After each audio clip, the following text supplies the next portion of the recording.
नमस्कार। आज के इस खास विश्लेषण में हम बात करने वाले हैं प्राचीन नालंदा विश्वविद्यालय की। इतिहास के पन्नों में दर्ज एक ऐसा नाम जो अपने चरम पर जितना शानदार था, उसका अंत ना उतना ही भयानक और दुखद रहा।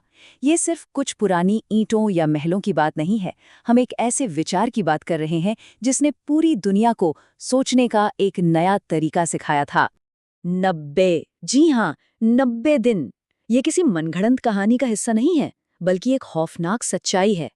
जब ज्ञान के इस महान केंद्र को जलाया गया था ना, तो वो आग 1 या 2 दिन नहीं, पूरे 3 महीने तक लगातार जलती रही थी।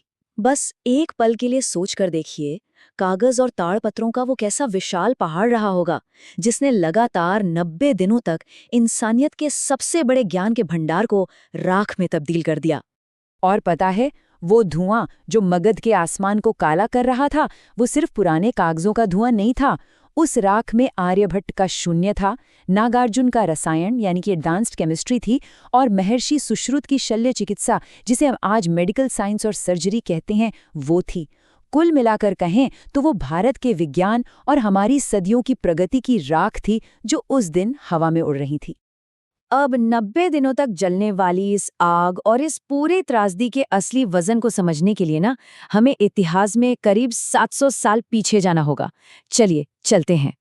हम बात कर रहे हैं 5वीं सदी के गुप्त साम्राज्य के दौर की। ये वो समय था जब भारत में एक ऐसा शहर बस रहा था जिसका राजा कोई आम इंसान नहीं, बल्कि खुद ज्ञान था। इसे आप बेझिझक भारत का स्वर्ण युग कह सकते हैं। उस दौर की अगर हम ग्लोबल सिनारियो को देखें तो स्थिति बड़ी दिलचस्प थी। जरा सोचिए, एक तरफ पूरा यूरोप अपने डार्क एजेस यानी अंधकार युग के दलदल में फंसा हुआ था। वहां बीमारियों को जादू टोना माना जाता था और लोग सोचते थे कि धरती चपटी है। और ठीक उसी वक्त दूसरी तरफ भारत अपने स्वर्ण युग में एक ऐसा पूरा का पूरा शहर खड़ा कर रहा था जो पूरी तरह से विज्ञान, तर्क और शिक्षा पर टिका था। क्या गजब का कॉन्ट्रास्ट है ना। इस जगह का जो नाम है ना, उसी में एक बहुत गहरा अर्थ छिपा है, नालंदा। अगर हम इसे संस्कृत में डिकोड करें तो नालम का मतलब होता है कमल या ज्ञान, और दा का मतलब है देना। इसका सीधा सा अर्थ हुआ ज्ञान का एक ऐसा फ्लो जो कभी रुकता नहीं, जो लगातार बिना किसी रुकावट के बस बढ़ता रहता है। ये सिर्फ एक यूनिवर्सिटी नहीं थी, बल्कि नॉलेज शेयर करने की एक कभी न खत्म होने वाली प्रक्रिया थी। और इसके स्केल की तो बात ही क्या करनी। ये दुनिया की सबसे पहली पूरी तरह से रेजिडेंशियल यूनिवर्सिटी थी। 10 किलोमीटर के दायरे में फैला एक बहुत ही विशाल और भव्य परिसर, जिसमें एक साथ 10,000 छात्र और 2,000 शिक्षक रहते थे। मतलब हर 5 छात्रों पर एक टीचर। 1:5 का ये स्टूडेंट टीचर रेशो इतना कमाल का है कि आज की डेट में दुनिया की सबसे टॉप यूनिवर्सिटीज भी इसका बस सपना ही देख सकती हैं। अब आप सोच रहे होंगे कि अंदर का माहौल कैसा रहता होगा, तो मैं आपको बता दूं कि इस कैंपस की चारदीवारी के अंदर एक बिल्कुल ही अलग दुनिया बसती थी। एक ऐसा समाज जहां कोई भेदभाव नहीं था। लेकिन हाँ, यहाँ एडमिशन मिलना कोई बच्चों का खेल नहीं था। सबसे पहले तो स्टूडेंट्स को चीन, फारस या कोरिया जैसे दूर दराज के देशों से हजारों मील का पैदल सफर तय करके यहाँ पहुँचना पड़ता था। फिर मेन गेट पर ही उनका सामना एक बेहद विद्वान द्वारपाल से होता था। जी हाँ, एक स्कॉलर गेट कीपर। और अंदर जाने के लिए उन्हें वहीं गेट पर खड़े होकर वेद, उपनिषद और तर्कशास्त्र जैसे विषयों पर उस द्वारपाल के साथ गहरी बहस करनी पड़ती थी।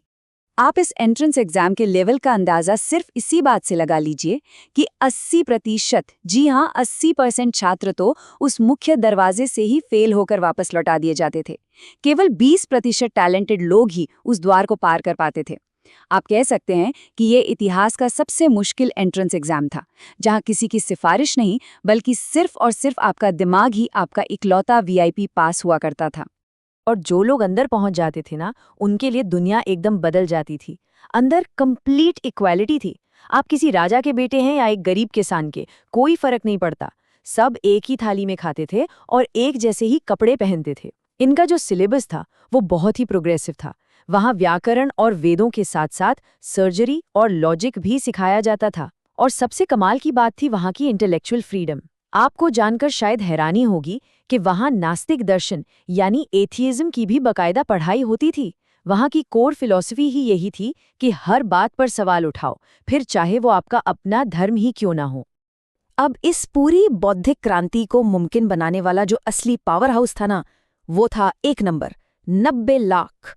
नालंदा की मशहूर धर्मंज लाइब्रेरी में 90 लाख से भी ज्यादा हस्तलिखित किताबें और मैन्यूस्क्रिप्ट्स मौजूद थीं। 9 मंजिला ऊंची वो इमारत सिर्फ एक लाइब्रेरी नहीं थी, उसे आप इंसानी सभ्यता की एक फिजिकल बैकअप ड्राइव समझ सकते हैं। उसमें मेटलर्जी, आर्किटेक्चर और स्पेस साइंस के ऐसे ऐसे राज दबे हुए थे जो शायद आज की दुनिया को भी कई 100 साल आगे ले जा सकते थे। लेकिन फिर समय का पहिया घूमा। 12वीं सदी के आखिर में एक ऐसा दौर आया जिसने इस पूरे ज्ञान के प्रकाश को एक गहरे अंधकार में धकेल दिया।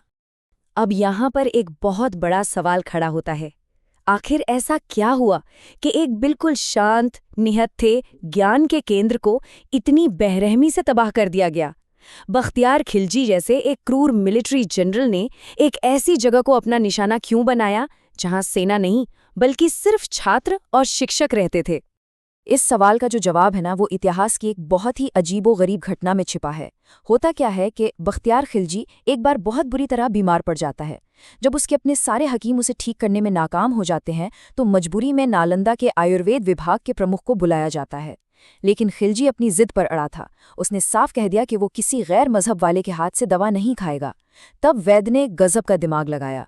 उन्होंने बहुत ही चतुराई से कुरान के पन्नों के कोनों पर एक खास आयुर्वेदिक औषधि का लेप लगा दिया। अब जब खिलजी पन्ने पलटते हुए अपनी उंगली को जीभ से लगाता तो वो अनजाने में ही वो दवा खा लेता और देखते ही देखते वो चमत्कारिक रूप से बिल्कुल ठीक हो गया। अब लॉजिकली सोचें तो जान बचने के बाद खिलजी को उनका शुक्रगुजार होना चाहिए था, लेकिन यहीं पर एहसान पर उसका अहंकार भारी पड़ गया। एक तरह से ये जीवनदान उस शासक की ईगो पर एक बहुत गहरी चोट थी। उसे ये बात अंदर ही अंदर खाए जा रही थी कि इन लोगों का ज्ञान उसके अपने लोगों से इतना सुपीरियर कैसे हो सकता है। इसी ईर्ष्या और असुरक्षा की भावना ने उसे एक ऐसा खौफनाक फैसला लेने पर मजबूर कर दिया कि उसने इस पूरे ज्ञान के स्रोत को ही हमेशा के लिए मिटा देने का आदेश दे दिया। और फिर साल 1193 में खिलजी की सेना ने इस निहत्थे कैंपस पर धावा बोल दिया। ध्यान में बैठे पढ़ाई कर रहे शांतिपूर्ण भिक्षुओं का बेरहमी से कत्लेआम किया गया और उस विशाल 9 मंजिला धर्मगंज लाइब्रेरी को सीधा आग के हवाले कर दिया गया। ये सिर्फ कुछ इमारतों या इंसानों का कत्ल नहीं था, ये सीधे तौर पर विचारों और सदियों के ज्ञान का कत्ल था।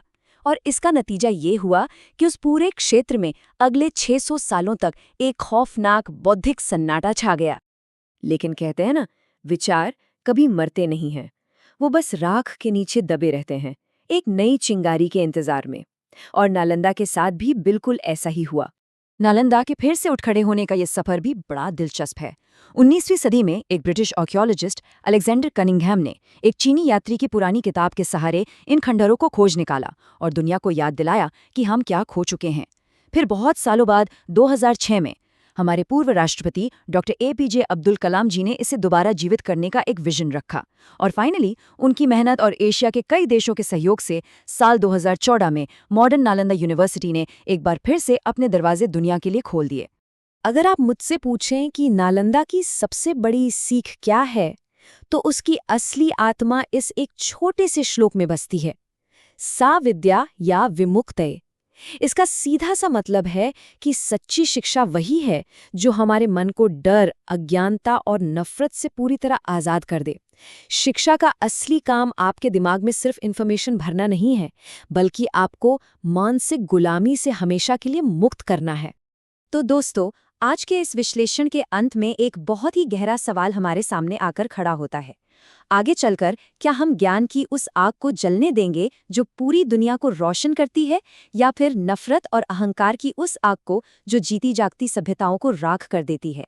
नालंदा के खंडरों से मिली यह चेतावनी आज की इस मॉडर्न दुनिया के लिए भी उतनी ही प्रासंगिक है। इस ज्ञानवर्धक सफर में मेरे साथ जुड़ने के लिए आपका बहुत बहुत धन्यवाद।